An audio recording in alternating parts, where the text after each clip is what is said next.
Rosalinda, ay amor.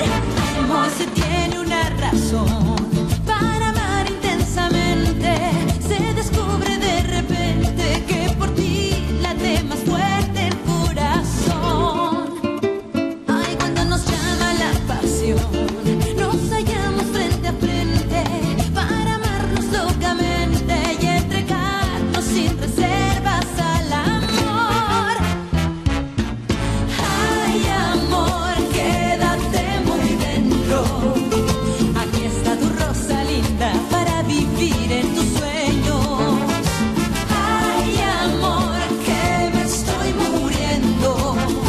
Es esta tu Rosalinda que solo quiere tus besos. Ay,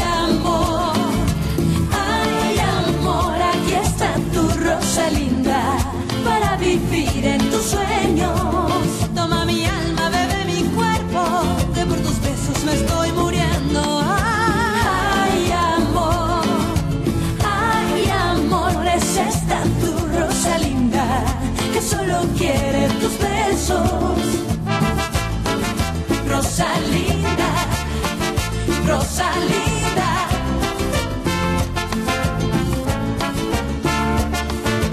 Rosalinda, ay amor. Nagustuhan kita hindi dahil sa naitulong mo sa akin. Gusto kita dahil naging mabuti kang kaibigan sa akin. Di ko alam na may nahanap na palang protektor si Rosalinda. Alam niya kung paano gamitin ang kanyang kagandahan. Huwag mo nga siyang mababanggit sa akin. Si Fedra, inakit niya po ako. Ang problema sa kasal ay dapat pinag-uusapan ng mag-asawa, silang dalawa. Valeria Altamirano! Ikaw ang dahilan ng aking kamalasan!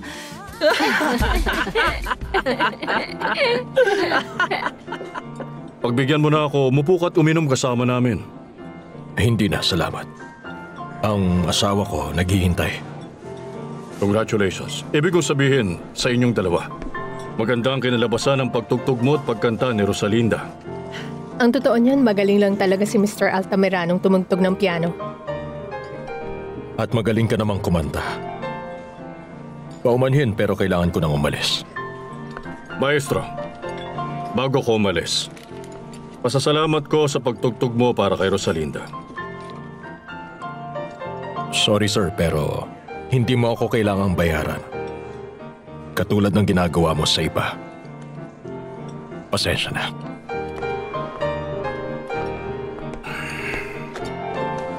Bakit mo ginawa yun?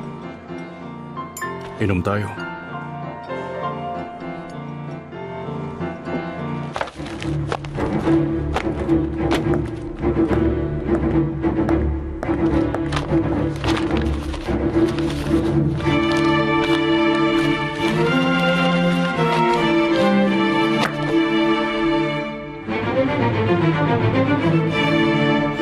Ang hindi ko maintindihan ay ang laki ng galit ng kapatid mo sa'yo. Wala akong kapatid, pero lumaki akong kasama ang mga pinsan ko at mahal ko sila. Ilang taon din kami ni Demetrio yung di mapaghiwalay. Hanggang sa namatay ang mga magulang namin. Mula noon nagbago na si Demetrio at ginawa niya na akong kaaway. Pero bakit? Paano nangyari yun? Sabay kayong nangulila sa magulang kaya dapat naging mas malapit kayo. Pero ibang nangyari. Hinayaan ni Demetrio yung malayo sa akin at Nino, ng mga taong gahaman. Kadalasan talagang sinisira ng pera ang pag-iisip at pagkatao. Nakakasira to ng relasyon at nakakasakit ng damdamin. Lalo na kapag mana na ang pinag-uusapan. ang hirap paniwalaan may mga ganyang pangyayari. Para sa akin mas importante ang pag-ibig at taos-pusong pasasalamat. Ang buhay na walang pag-ibig ay buhay na walang kwenta.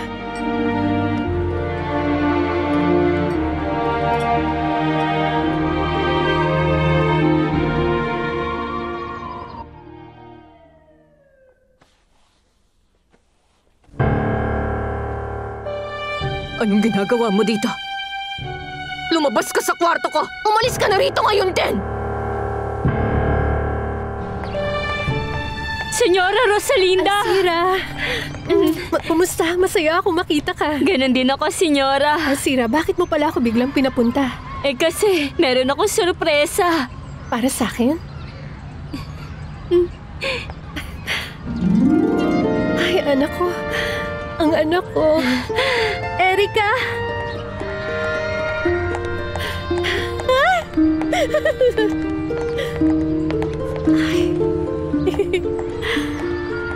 Ay, ang ganda-ganda mo. Mahal ko. Prinsesa ko. Rosalinda.